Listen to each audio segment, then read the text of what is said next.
And by coincidence, the person who were making those Goishe papers in order to be saved, this was a gentleman by the name of Motche Einhorn. And the Motche Einhorn happened to be the Pschleume, his uncle. He's the uncle? No. Shlomo Stern. Our benefactor here. Yeah. This is Shlomo. This is the Pschleume, that was his uncle. So I remember I came to him, told me wait outside. After half an hour he comes over, gave me my pictures, he comes over, he gave me my new name, my new religion, and my new so on. And these were the papers, and those papers, Baruch Hashem, were saved. What did the Mohel Bear teach you? Yeah. The Mohel Bear, this was the last couple of, I would say, maybe a month or weeks, where the few people in Pressburg were still in Pressburg. That time, everybody knew our days are counted. Each one who was there had prepared a bunker or some place to escape and so on, or had papers as a goy or some way, because we knew that days are counted. Except that time, the Mohel Bear Weissmandl was the son-in-law of the Reicher Rov. He was negotiating with the top echelon of the Nazis, Himmler's deputy, and he negotiated at that time. They were willing to save the Hungarian Jews for a certain amount of money. And the negotiations went up day by day. And that time I was in Pressburg in the house of the Shlomo Stern. And the meetings, this was the center of the meeting place for Rabbi Weissmandl. And they were sitting in the committee. There was Dr. Silver from Krakow and different people who were giving him guidelines how to proceed with his negotiations. It was the Hungarian Jewry depended on this, and of course they would made a deal with the Hungarians. The people in Pressburg were also safe automatically.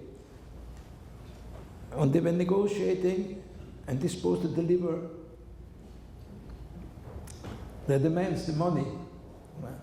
Unfortunately, they made contact with Switzerland, made contact with America, and with the Jewish Congress, and with Zionist organizations, and it came on deaf ears. They promised first, never came up with the delivery, till finally they saw that they can't deliver. They stopped it one day.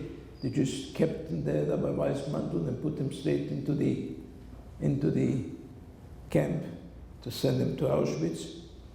But while we were negotiating, I was listening into one day, listening in what they had to say. All of a sudden, while I'm sitting there, and I have my papers, Roman Catholic,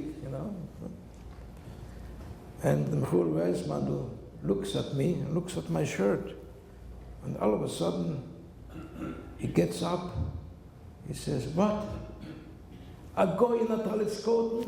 He went ahead, ripped my shirt open, ripped the telescope out. Here, I tried to be a frum Catholic, with a telescope in disguise. He was insisting very much that every person should have in his shoe a hacksaw, a metal saw, to cut open when they already in the transport, to cut open the latch and jump the train.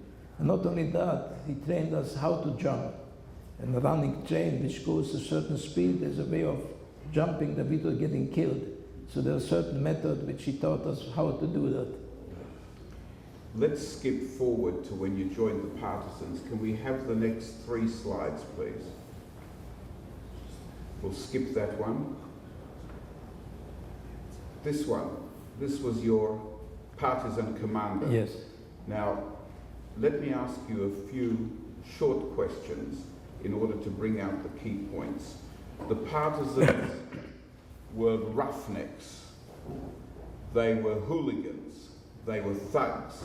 Is that a fair characterization? No, not really. There were more beasts than men. There were more beasts than men, yes. And you managed to get along with them. In fact, you participated in killing Nazis.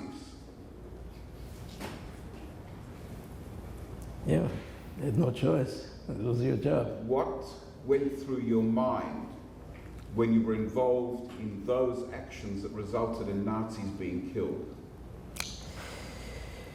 When you out in the trench or in the forest and you shoot, you have only one thing in mind, so to silence your enemy fire. If he gets killed or not killed there, soon there's no more fire coming back. That's what I accomplished. So there's nothing to think of. But there was a rule: when you caught the Nazis, the person who caught them, he had the privilege to execute them. And I brought in 2 Nazis. Of course, I brought them in, and they kept them for a couple of days to get from them information, questioning them. Once the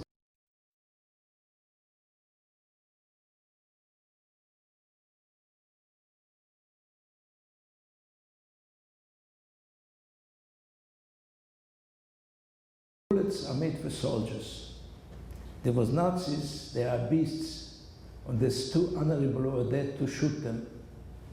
So they didn't shoot them, they had other methods to take care of them.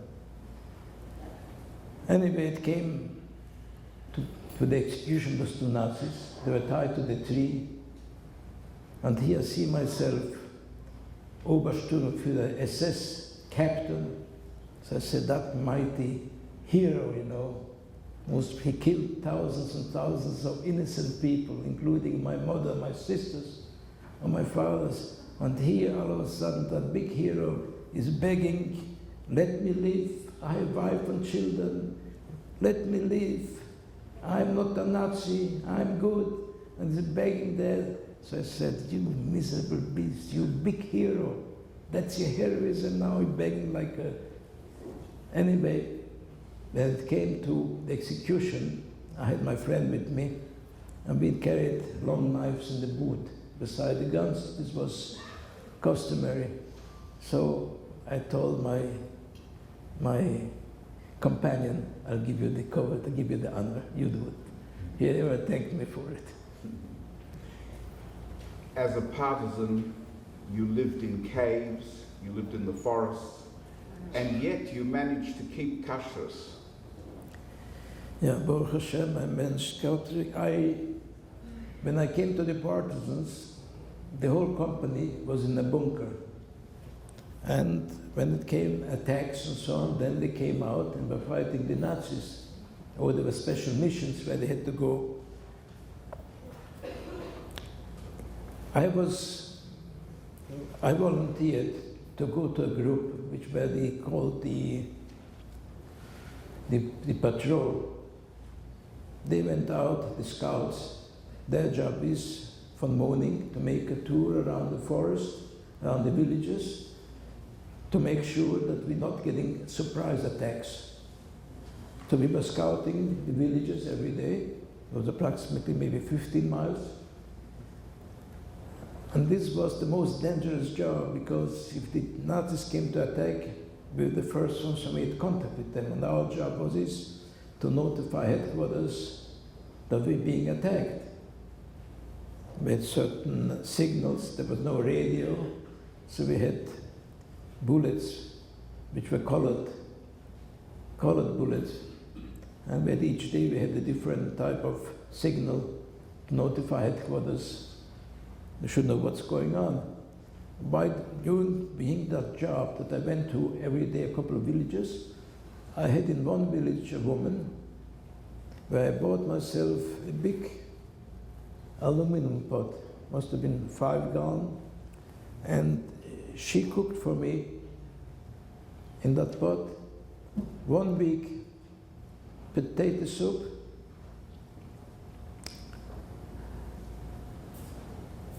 and the other week bean soup. And Baruch Hashem, this was done with kosher chulv. And when I came to the village, I had my bread and so on, and Baruch Hashem was able to have a much better diet than all those guys who had meat and so on, because the meat was most probably 4 or 6 weeks old and halfway rotten. Let's take the next slide, please. These are your partisan friends, yes. Let's take the next one then. Next slide, please. Patrol during the winter season. Yeah, you can see in that patrol the snow there, and as we walked every single day, the snow over the knees. In the morning when we walked, I had boots on, so on. First the boots got full of snow, they got wet, then the socks got wet. After another hour or so, the boots froze, became like a sheet of ice. Matter of fact, in the evening to take the boots off was a deal of an hour. We had to hold them against the fire, which we made in our bunker, and it took till the toes off. Then we had the fire all night to dry up for the next day. So this we walked every day from morning to night. And the next slide, please. Same idea, yeah. On one occasion, the ice surrounding your feet inside your boots got the better of you, and you couldn't get up and you couldn't walk further. Well, the first days when I went to the patrol, we're walking in the snow. It's not easy to walk in the snow till the knees. It's very tiring. And beside that, I had a machine gun on my shoulder, and each time you make a step, it gives you a bang in your hips. And kept on walking, and all of a sudden, all the koyches are gone, I can't do it anymore. So I want to stop. I said, I can't. I tell my partners, I'm sorry, I can't do it anymore. So he said, let me here and I'll walk back. I said, no, we can't leave you here, because the Germans will come to catch you, or we shoot you right here, or you come with us. You can't separate from us.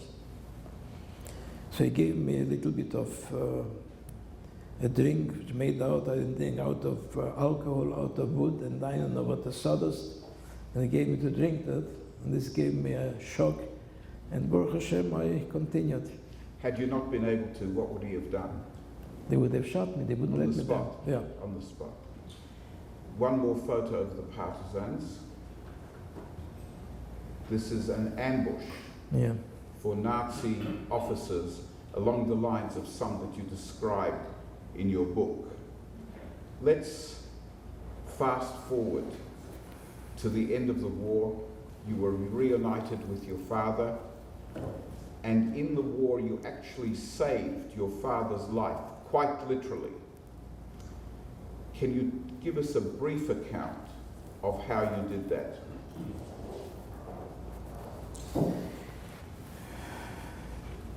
We're going back in the time when I was in Hungary, before I came to Papa.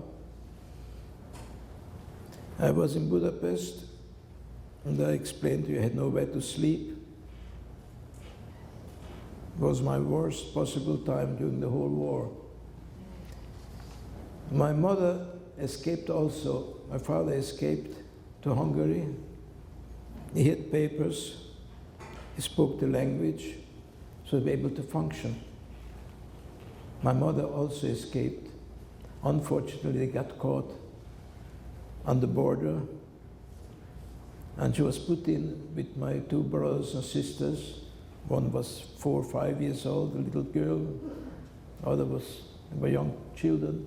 They were put in the hospital on the police guard, and hopefully they'll be able to get her out. And I knew that she's there. So I asked my father, I want to see her. They said, that's very dangerous, because if you come to see her, they'll catch you also, they'll arrest you also. You cannot see her. And the next day I asked again, And I knew my mother is in a big, big danger. They're going to send her back. And sending back means back to Majdanek or Treblinka. And I was davening in shul. After everybody left, I was saying Tillim. And I let myself go. Then you have only one mother. You have two brothers and sisters. So I said Tillim mit Gwaltis Lahavas.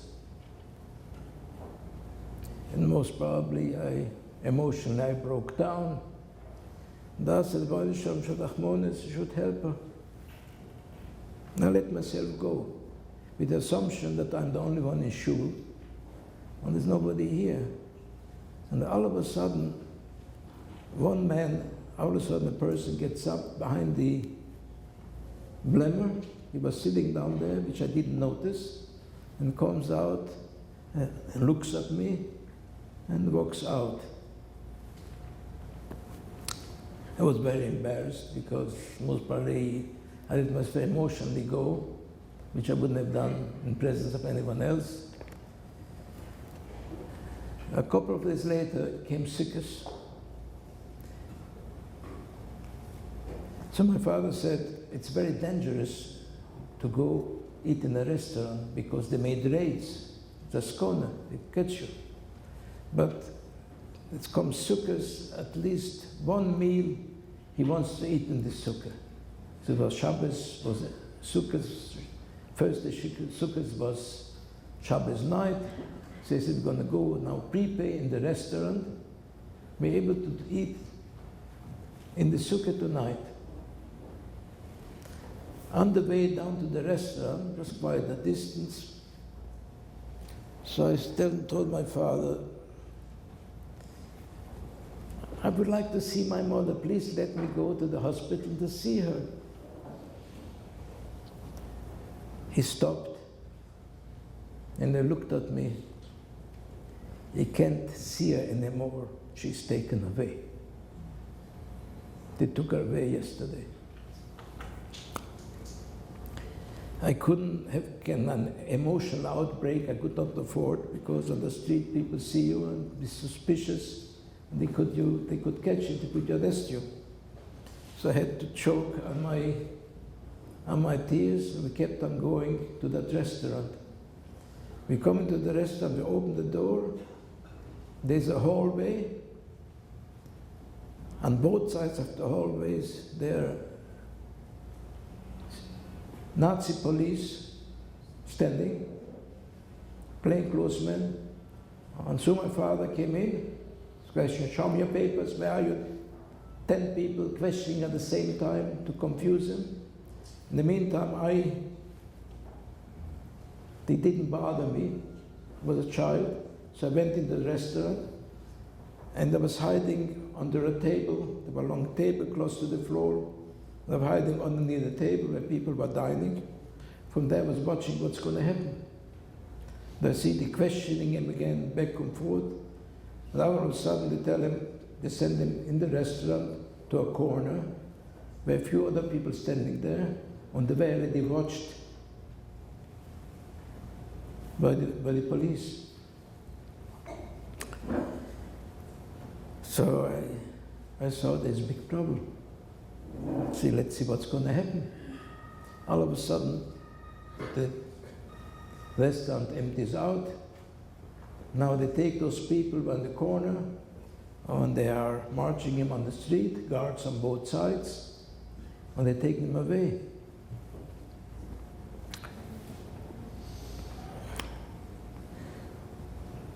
I said, the first thing I have to know where they take them in order to do something. Because that time, even he had some possibility to get him freed. It took him 2-3 days to find out in which jail he's in order to do something. So the first things I have to know, where are they? Where are they taking them? So I couldn't go after them because it was full of secret police. I would be suspicious. So I was waiting in a corner and watched where they go. When they turned, I went to that corner, I was waiting again. till they made another turn. Like this, I followed them till I finally, they brought them into the Rombach intern camp. So I was hiding behind the house door, a distance away where I can see the door from that camp, and hoping he has papers, he speaks the language, they're going to release him.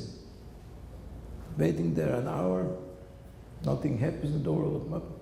After an hour, all of a sudden the door opens up and I say, oh, Baruch Hashem, they're letting him out, he's coming out. But instead of being him, it was one of the guards. A few minutes later, the door opens up again, they're hoping, oh, now they're going to let him out, it's going to be him. Unfortunately, it was another guard. On this day we went on, all of a sudden I saw there were 7 guards. They all came out. The door doesn't open anymore. So I said, since they let him out, he's there. There's no point standing here, let's see what we can do. So I went to my father's friends and I told them, when he's caught, he's there, and this concentration camp is. So I got the good news that this was Friday night, Friday afternoon, Shabbos morning, they're emptying out the camp, they go straight to Majdanek, non-stop. So I had a couple of hours to save myself from being killed. I ran into this friend, each one gave me